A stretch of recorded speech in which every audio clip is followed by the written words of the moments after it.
আমার এখানে স্টক করছেন প্রতিবন্ধী হয়ে এই হাত আর পা পায়ে হাত একটু হাঁটতে পারে আর দেখেন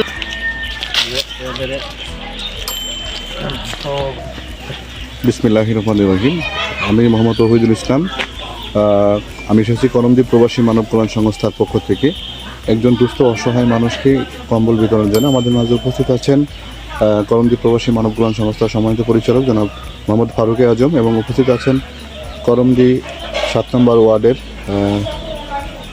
একজন বাসিন্দা আমাদের প্রিয় বড় ভাই আব্দুল জাব্বার এবং সাথে উপস্থিত আছেন মোহাম্মদ শাহজামাল। আমরা সবাই এসেছি একজন দুস্থ অসহায় একটি পরিবারে কম্বল বিতরণের জন্য।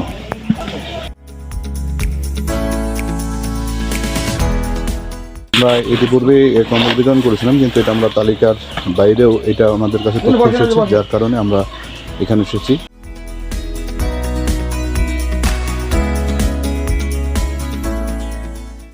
উনি একজন প্রতিবন্ধী, ওনার হাত অবশ। আমরা ওনার সাথে একটু কথা বলবো। আসসালামু আলাইকুম, ভালো আছেন আপনি? জি ভাই। আপনার কি সমস্যা? আমার এখানে স্টক করছেন প্রতিবন্ধী হয়ে এই হাত আর পা পায়ে হাত একটু হাঁটতে পারে আর দেখেন হাতে একবারই চলে না। আপনার সংসার চলে কিভাবে? সংসারে দেখেন মেয়ে আছে, সংসারে কাজ করে আর ওই বেটা ছেলে মনীষ পেট খাটে ভাই।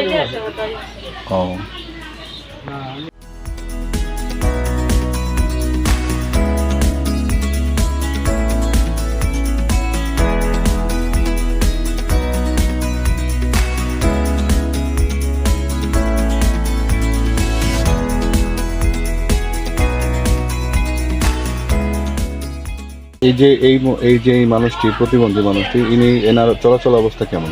চলাচল অবস্থা মানে খুবই খারাপ। আচ্ছা। একটা শুধু মানে জি জমি জায়গা কোনো কিছু নাই, খাটার উপরে খাওয়া, এই অনেক অসুস্থ।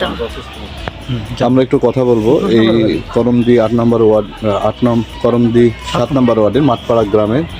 আমরা জাব্বার ভাইয়ের সাথে একটু কথা বলবো এই পরিবারের বিষয়ে কিছু। ভাই, এনার চলাচল কেমন, মানে উনি কতদিন যাবত এইভাবে বিছানাগত হয়ে আছে? বিসমিল্লাহির রহমানির রহিম। আসসালামু আলাইকুম। আমরা এসেছি বর্তমানে করমদ্বীপ 7 নম্বর ওয়ার্ডে। আমাদের করমদ্বীপ মাঠপাড়ার মিনারুলের বাসা। এরা পারিবারিকভাবে খুব অসুস্থ, দীর্ঘদিন যাবৎ অসুস্থতায় ভুগছে এবং শীতের মধ্যে তারা শীতবস্ত্রের অভাবে শীতে অনেক কষ্ট করে। এ কারণে করমদ্বীপ প্রবাসী মানব কল্যাণ সংস্থার পরিচালকের পক্ষ থেকে এটা কম্বল বিতরণের জন্য এসেছি আমরা। এখন তার হাতে আমরা করমদ্বীপ প্রবাসী মানব কল্যাণ সংস্থার পরিচালকের পক্ষ থেকে একটা কম্বল দিলাম।